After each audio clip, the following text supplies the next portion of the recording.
두 나무와 두 생활 원칙. 선과 악의 지식나무와 생명나무는 두 종류의 생활 원칙을 보여줍니다. 모든 문제는 당신이 가고 있는 길이 밖에 옳고 그름을 좇고 있는가, 아니면 내적인 생명을 좇고 있는가에 달려 있습니다. 창세기 2장 9절 하반절입니다. 동산 가운데에는 생명나무와 선과 악의 지식나무도 있더라. 사람이 살려면 양식이 필요합니다. 그러므로 하나님은 우리에게 두 나무로 무엇인가를 암시하고 계십니다. 생명나무와 선과 악의 지식나무는 무엇인가를 암시하는 것입니다. 이것은 사람에게 두 종류의 양식이 있음을 보여줍니다. 사람들은 생명으로 말미암거나 선악이나 옳고 그름을 분별하는 것으로 살고 있습니다.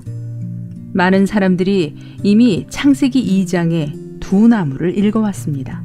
그러나 우리가 관심하는 바는 이 두 나무는 우리에게 사람, 특히 그리스도인들이 생활할 때 두 종류의 원칙으로 살고 있음을 보여준다는 것입니다. 어떤 그리스도인은 옳고 그름의 기준을 두고 생활하고, 어떤 그리스도인은 생명의 기준을 두고 생활합니다. 사람이 옳고 그름으로 산다는 것은 무엇을 뜻하며 생명으로 말미암아 산다는 것은 또 무엇을 뜻합니까? 하나님의 말씀이 우리에게 알려주시는 것은 선과 악의 지식나무를 먹으면 정령 죽지만 생명나무를 먹으면 산다는 것입니다.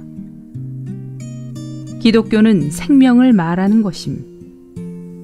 어떤 사람은 옳고 그름으로, 어떤 사람은 선악으로 말미암아 살고 있습니다. 옳고 그름이나 선악의 원칙은 기독교가 아님을 기억하기 바랍니다. 기독교는 생명을 말하는 것이지 선악이나 옳고 그름을 말하는 것이 아닙니다. 우리가 주 예수님을 영접하고 새 생명을 얻은 후 우리 속에는 매우 기묘한 일이 일어났습니다.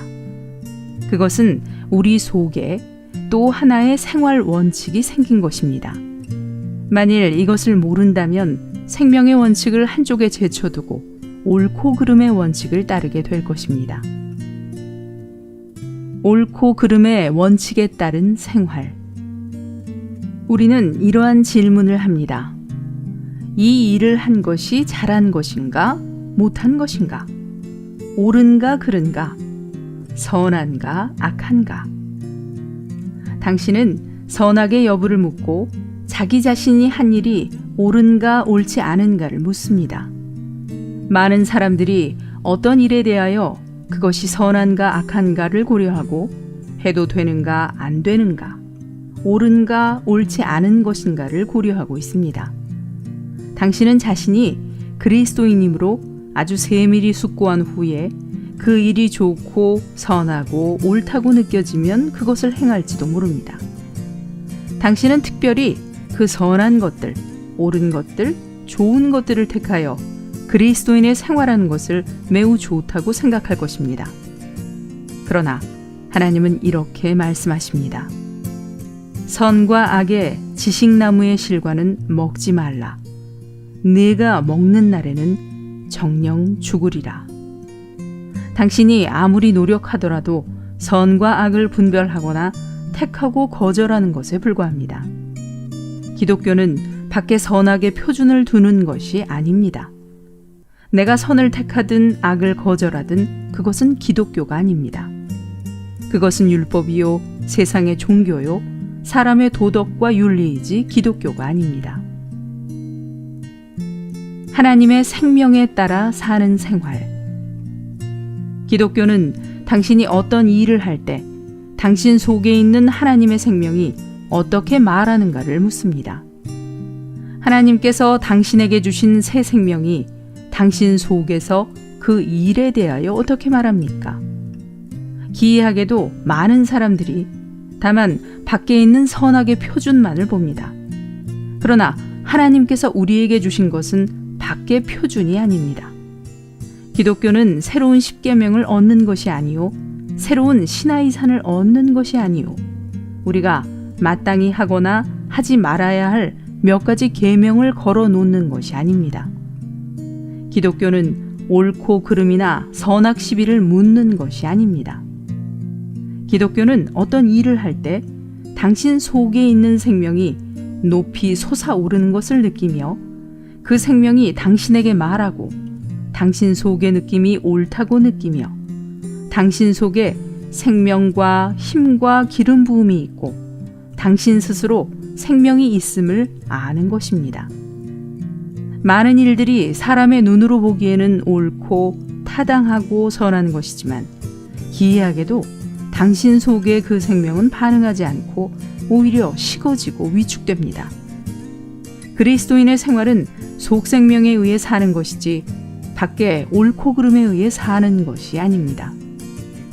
이 세상 사람들, 곧 구원받지 않은 사람의 원칙은 아무리 높다 하더라도 옳고 그름에 불과합니다. 만일 우리의 생활 원칙이 옳고 그름에 불과하다면 우리는 세상 사람들과 같은 것입니다. 우리와 세상 사람들과의 차이가 여기에 있습니다. 우리는 밖의 표준이나 밖의 율법에 의해 사는 사람이 아닙니다. 우리는 사람의 도덕이나 관념을 말하지 않고 사람들의 평판과 견지에 의해 어떤 일에 옳고 그름을 가리지 않습니다. 오늘 우리가 물어보아야 할 것은 오직 한 가지, 곧 우리 속에 있는 하나님의 생명이 어떠한가입니다. 그 생명이 내 속에서 힘이 나고 살아 움직이면 그 일을 할 수 있고 그 생명이 내 속에서 식어지고 위축된다면 그 일을 할 수 없습니다. 나의 생활 원칙은 속에 의해 사는 것이지 밖에 의해 사는 것이 아닙니다. 하나님의 생명이 만족할 때까지 벼농사를 하고 있는 두 형제가 있었습니다. 그들의 노는 산 중턱에 있었고 다른 사람의 노는 산 아래에 있었습니다. 그들은 아주 더운 낮에 논에 물을 대고 밤에는 잠을 잤습니다. 그러나 그 아래 논의 사람이 그들이 잠자는 틈을 타서 그들의 논둑에 구멍을 내어 물을 밑에 자기 논으로 흐르게 했습니다. 그 두 형제는 이튿날 이 일을 발견하고 아무 말도 하지 않고 논에 물을 채웠습니다. 그러나 다음 날에도 그들의 논에는 여전히 물이 없었습니다. 그들은 자신들이 그리스도인이니 인내해야겠다고 하며 아무 말도 하지 않았습니다.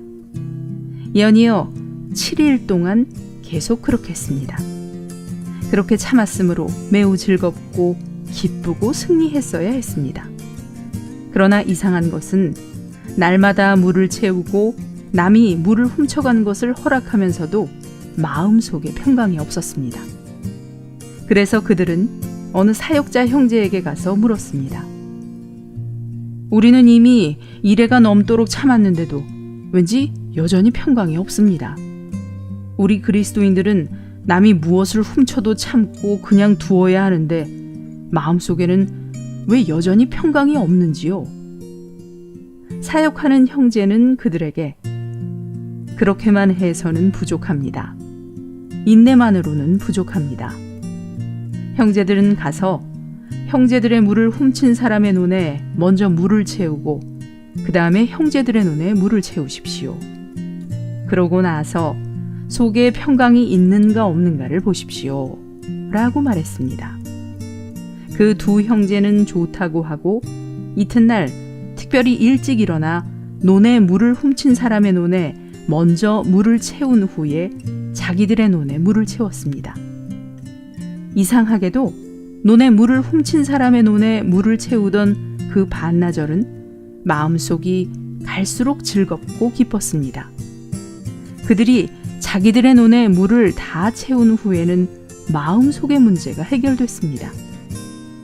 아래 논의 사람이 물을 훔치든 훔치지 않든 마음속이 아주 평안했습니다. 이렇게 2, 3일이 지났을 때 논에 물을 훔치던 사람은 그 두 형제에게 와서 잘못을 고백하고 당신들이 믿는 예수님은 참 놀랍습니다.